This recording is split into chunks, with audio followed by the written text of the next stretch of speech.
આપણા બાળકો દ્વારા હોય છે અને એનો સાક્ષાત્કાર આજે આપણે સૌએ પૂર્ણ કર્યો છે. તો બાળકોને ખૂબ ખૂબ અભિનંદન આપું છું. પુષ્ટિ સંસ્કાર નામની ડોક્યુમેન્ટરીમાં પણ આપણે આ જ વાત જણાવી કે જે પ્રત્યક્ષ છે એના માટે વસ્તુતઃ કશું કહેવું આવશ્યક નથી હોતું.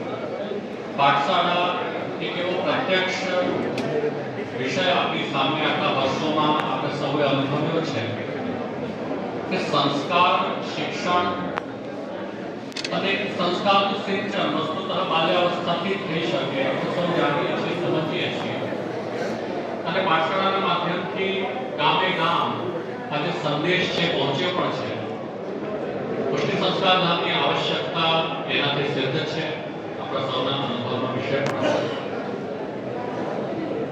આપણા માર્ગના સ્થાપક આચાર્ય શ્રી વલ્લભ એમણે આપણો પ્રાદુર્ભાવ જ સર્વશાસ્ત્રોના સારરૂપ પુષ્ટિ ભક્તિના સિદ્ધાંતોને પ્રગટ કરવા માટે થયો.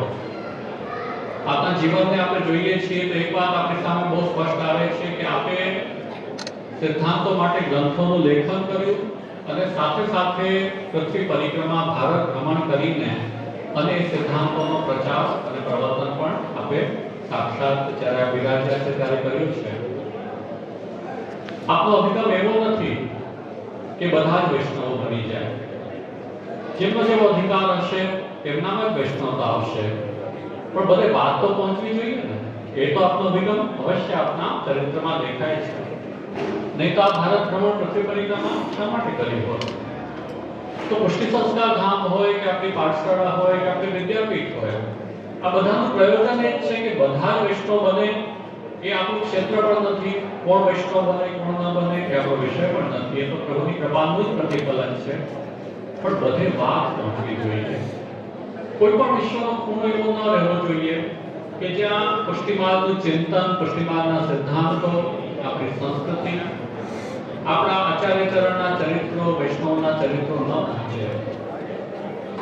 એટલું કર્તવ્ય તો આપણું સૌનું અવશ્ય છે. એટલે આપણા આચાર્ય ચરણે પણ આપણી અવતાર ચરિત્રમાં એ પ્રકારના વ્યવહાર કર્યા હોય તો આપણું પ્રત્યેકનું કર્તવ્ય છે. એ વખતે એ પ્રવર્તન થવા માટે પ્રત્યક્ષ પધારવું આવશ્યક હતું. આજે ઘણા બધા માધ્યમો આપણી પાસે ઉપલબ્ધ છે જેના થકી આપણે એ ચિંતનને સર્વત્ર પ્રસારિત કરી શકીએ. તો બધા માધ્યમોનો ઉપયોગ કરીને, અને એનું પણ કારણ છે કેમ કે આજે વિશ્વના કોઈ પણ ખૂણામાં થતી કોઈ પણ ઘટના કે કોઈ પણ વિચાર તરત જ બધે પહોંચી જાય છે. એ માધ્યમ આજે ખૂબ વ્યાપકપણે આપણે સૌ પ્રત્યેક ક્ષેત્રમાં અનુભવી રહ્યા છીએ. હવે યદિ સારી નરસી બધી ઘટનાઓ, બધા વિચારો આ રીતે પ્રવર્તિત થતા હોય અને ધર્મ સિદ્ધાંત યદિ એ રીતે પ્રવર્તિત નહીં થાય તો પછી અધર્મનું પ્રવર્તન વધી જશે, ધર્મનું પ્રવર્તન નહીં વધે એવી સ્થિતિ બનશે. એટલા માટે ધર્મનું પ્રવર્તન પણ આ માધ્યમના ઉપયોગ દ્વારા સર્વત્ર પહોંચવું જોઈએ. પુષ્ટિ સંસ્કાર ધામને તેથી જ આપણે વૈશ્વિક કેન્દ્ર રૂપે એનું નિર્માણ કરવાનો સંકલ્પ લીધો છે. ગ્લોબલ સેન્ટર છે.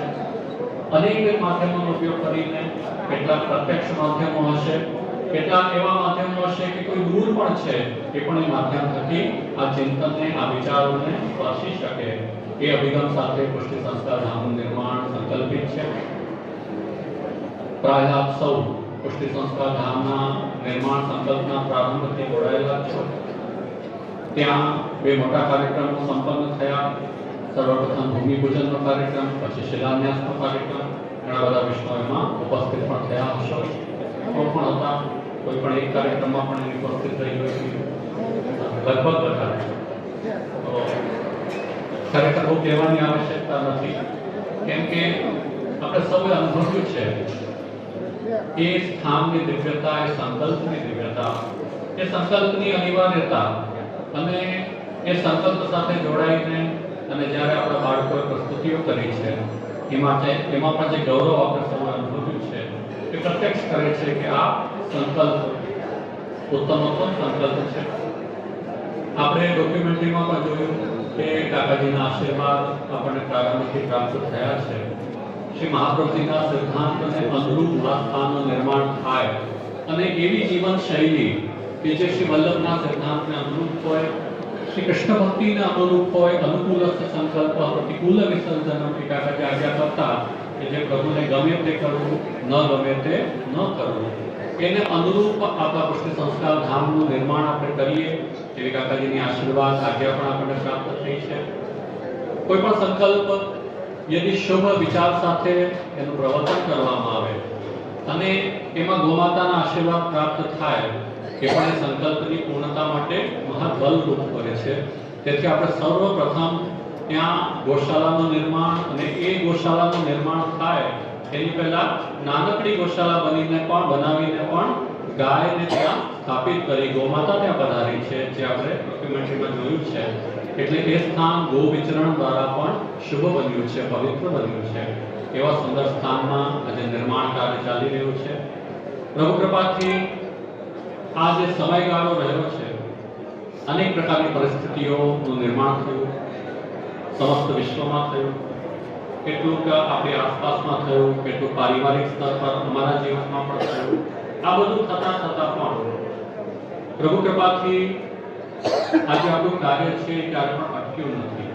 એનાથી વિશેષ તો પ્રભુની શું કૃપા હોઈ શકે કે આટલો મહৎ સંકલ્પ છે તો પણ એ અવિરતપણે ભલે જે ગતિથી ચાલે છે પણ સતત ચાલી રહ્યો છે. અને હવે તો જે ગતિ છે પ્રમાણે જોઈએ છીએ તો એવું લાગે છે કે આવતા 2-3 વર્ષમાં તે સંકલ્પ અવશ્ય પરિપૂર્ણ થશે. સમયનું મૂલ્ય ઘણું હોય છે, કેમ કે ખાસ કરીને જે બાળકો જે તે સમયે ત્યાં આવ્યા, ઘણા બધા બાળકો પાઠશાલામાં મળતા હોય અને પછી પૂછતા હોય કે હવે ક્યારે બનશે ધામ અને અમે ક્યારે એમાં એનો લાભ લઈશું, ત્યારે થોડુંક એવું લાગે કે આ બાળકો મોટા ન થાય એની પહેલા બની જાય તો સારું. આ બધા બાળકો નથી થાય પણ કાલની ગતિ આપણા હાથમાં નથી હોતી. એટલે ઘણા બધા બાળકો મોટા પણ થઈ જ રહ્યા છે, થઈ જાય છે. ન થાવ તો બહુ ઉત્તમ, નાના બાળકો બહુ ગમે, પણ પ્રક્રિયા છે સૃષ્ટિની. તો મોટા થશો, મોટા થઈ જશો તો પણ બહુ વાંધો નથી, કેમ કે પુષ્ટિ સંસ્કાર ધામ બાળકોની પછી યુવાનો માટે અને પ્રત્યેક માટે ઘણું બધું પ્રદાન કરનારું સ્થાન બનવા જઈ રહ્યું છે. તેથી આજે બાળકો માન લો પાઠશાલાના માધ્યમથી પણ જે કંઈ પ્રાપ્ત કરી રહ્યા છે એને પણ ઉત્તમતાથી ગ્રહણ કરે, એને જીવનમાં અવતારે અને એની પછી જ્યારે પણ સંજોગ અવસર બનશે ત્યારે વિદ્યાલયના માધ્યમથી અથવા પછી કલા વિદ્યાલય પણ ત્યાં હશે, સંસ્કૃત વિદ્યાલય પણ છે સંકલ્પમાં, પાઠશાલાના પણ વિવિધ કોર્સ ત્યાંથી સંપાદિત થશે. તો યથા અવસર યથા સંજોગ જે પ્રભુની કૃપા હશે એનો લાભ બધાને મળવાનો છે. પણ ઈચ્છા કરીએ કે શીઘ્ર થાય તો આપણને જલ્દીથી લાભ મળે અને જેટલો જલ્દી લાભ મળે એટલો વિશેષ આનંદ આપણે સૌ અનુભવી શકીએ. તેથી આ સંકલ્પને પૂર્ણ કરવામાં આપણા સૌના સહયોગની આવશ્યકતા રહેવાની છે. આજે ઘણા બધા વૈષ્ણવો ઉપસ્થિત છો, ખરેખર આનંદદાયક રહ્યું. એ જ વાત છે કે મને પણ કલ્પના નહોતી કે આટલો મોટો સમુદાય અહીં આજે ઉપસ્થિત હશે, આટલો સુંદર કાર્યક્રમ, ઉત્સાહવર્ધક કાર્યક્રમ